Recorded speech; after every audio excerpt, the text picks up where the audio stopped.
네, 외교부 장관께 질의 좀 하겠습니다. 그 최근에 있었던 중앙선거관리위원회 채용 비리, 네. 워낙 기사가 크게 났으니까 그걸 다 아시죠? 중앙선거관리위원회. 예. 예. 누가 가장 화가 많이 났을까요? 국민들이. 네, 일자리를 찾는 청년들이 가장 아마 네. 많이 화가 났을 겁니다. 청년들이 지금 일자리를 못 찾아서 실업의 상태 또는 취업 준비 상태 또는 쉬고 있는 상태를 합하면 역대 최고 숫자 120만 명에 이릅니다. 엄청난 숫자죠. 그런데 수많은 이렇게 청년들이 그 중에서도 취업을 해보려고 하지만 뭐 끊임없는 좌절을 겪기도 합니다. 그런데 그러다 보니까 세상이 너무 가혹하다라는 생각을 많이 하죠. 그런데 이제 어떤 이에게는 이 세상이 그렇게 가혹하지 않습니다. 탄탄대로이기도 하고 모두가 자상하고 친절해서 그냥 앞길이 잘 열립니다. 이거는 해당되는 그 당사자가 현직 검찰총장의 자녀이기에 가능한 거 아니겠냐. 그리고 그 관련한 조력자로서 외교부와 국립외교원이 역할을 했다라고 하는 것에 대한 분개, 이 부분에 대해서 청년들이 저희 의원실로 전달한 내용이다라고 하는 얘기를 드리면서 질의하겠습니다. 대개 채용을 할 때는 자격 요건이라고 하는 게 있습니다. 자격 요건이 미달됨에도 불구하고 국립외교원에 채용이 합격되는 케이스가 있었는데요. 신민경이라고 심우정 검찰총장 자녀입니다. 이다시 국립외교원은 연구원, 기간제 연구원, 다급에 해당되는 연구원을 채용을 하겠다는 공고를 냅니다. 그런데 여기 보면 자격 요건이 이렇습니다. 해당 분야의 석사학위 소지자 또는 학위를 소지한 경우, 학사학위를 소지한 경우에는 2년 이상 관련 분야 근무자.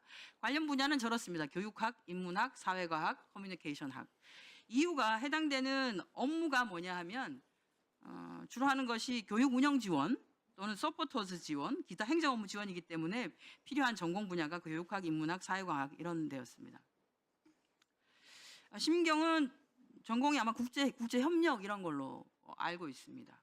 그리고 2024년 1월 현재 석사학위 소지자가 아니에요. 저기 보시면 다시 전으로 올라가 주세요. 전으로. 저 조회수 4,883이 외교부 사이트에서 조회한 숫자입니다. 국립외교원 사이트에 들어가면 1,162회의 조회 건수가 있습니다. 즉 다시 말해서 6,000명 정도 되는 청년들이 혹시 내가 대상이 되지 않을까?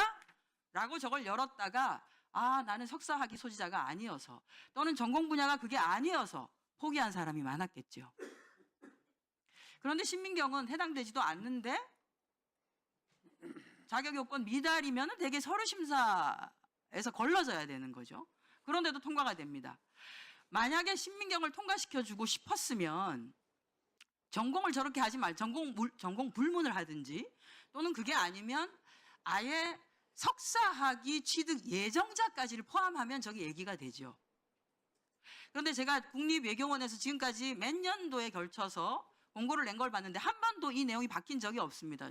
졸업자, 학위를 가지고 있는 사람이거나 학사의 경우에는 해당 전공 분야에서 경력이 2년 이상 되는 사람을 찾았습니다. 그런데 어쨌든 채용이 됐어요. 전공이 맞지 않음에도.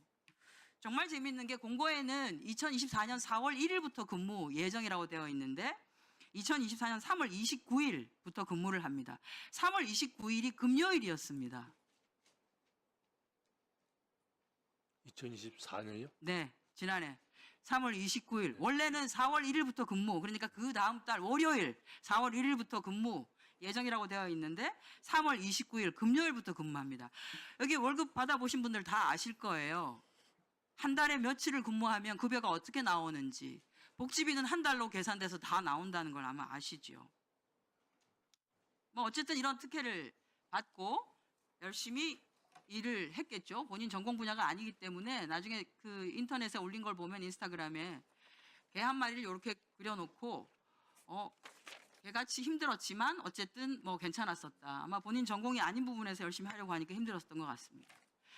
지난해 말에 11월 30일자로 어쨌든 그만두고 퇴직을 했습니다. 기간제가 다 돼서요.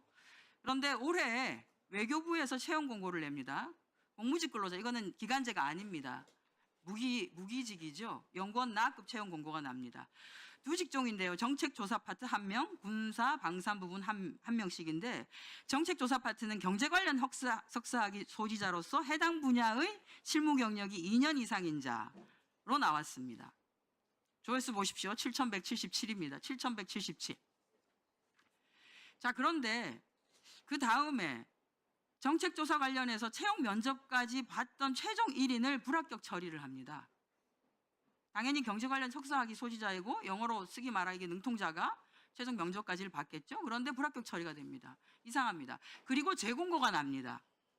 외교부에서 2월 5일자로 재공고가 나는데 조회수 보십시오. 거의 6,000건에 달합니다. 정책조사 파트 1명을 다시 하는데 분야가 바뀌었습니다. 경제 분야가 아니라 국제정치 분야로 바뀝니다. 제가 말씀드렸죠. 신민경은 국제협력 쪽을 전공한 것 같다고. 해당 분야 실무 경력 2년 이상인 자. 근데 신민경은 아무리 봐도 해당 분야의 실무 경력이 2년은 안 됩니다. 왜냐하면 국립외교원에서 3월 29일부터 근무해서 11월 30일까지니까 8개월 하고 한 3일 정도가 되죠. 8개월 근무했습니다.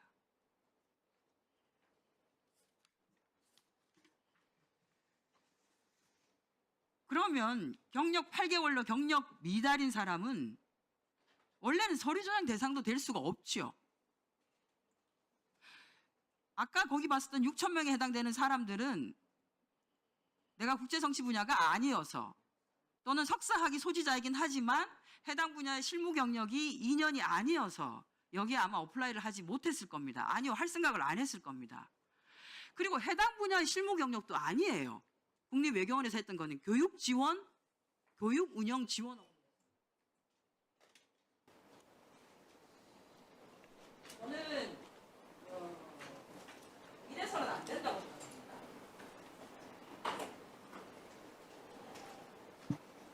왜 이런 비단키를 깔아줘야 되는지는 잘 모르겠습니다만 이것은 이 자리에 취업을 하기 위해서 채용 공고란을 언제 뜨는가만 쳐다보고 있는 청년들이 봤을 때는 이건 당연히 공부를 익히기를 말하는 내용입니다. 관련한 사항을 정확하게 점검을 하시고 네. 지금 해당자가 신원조회 면접 시험까지 다 보고 면접까지 다 보고 최종 합격이 되어서 신원조회 중인 걸로 알고 있습니다. 지금 어떻게 통과가 됐는지 도무지 이해할 수가 없습니다. 네. 다르게 잘 처리해 주시기 바랍니다. 제가 보고받은 바는 있습니다만 문서로 답변 드리도록 하겠습니다.